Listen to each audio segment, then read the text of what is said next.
ਗੱਲਾਂ ਬਾਤਾਂ ਦਰਸ਼ਨ ਸ਼ਾਮ ਸਵੇਰੇ। ਰੌਣਕ ਮੇਲੇ ਗੱਲਾਂ ਬਾਤਾਂ ਦਰਸ਼ਨ ਸ਼ਾਮ ਸਵੇਰੇ।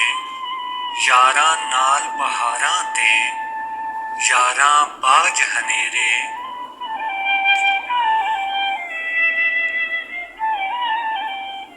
ਪਹਾੜਾਂ ਤੇ ਚੜ੍ਹਦੇ ਸੈਲਾਬ ਵੇਖੇ, ਵਿੱਚ ਖੰਡਿਆਂ ਦੇ ਰੁਲਦੇ ਗੁਲਾਬ ਵੇਖੇ।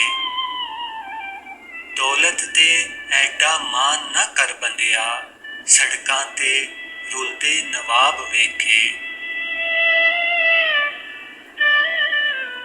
ਜਦੋਂ ਹੱਦ ਤੋਂ ਵੱਧ ਕੇ ਅਰੂਜ ਮਿਲੇ, ਨਹੀਂ ਰਹਿੰਦੇ ਲੋਕ ਔਕਾਤ ਦੇ ਵਿੱਚ।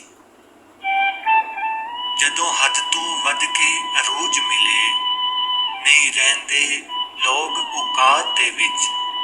ਕੋਈ ਗੈਰਤਮੰਦ ਕਸ਼ਕੋਲ ਨਹੀਂ ਝੁਕਦਾ, ਭਾਵੇਂ ਤਖਤ ਮਿਲੇ ਖੈਰਾਤ ਦੇ ਵਿੱਚ।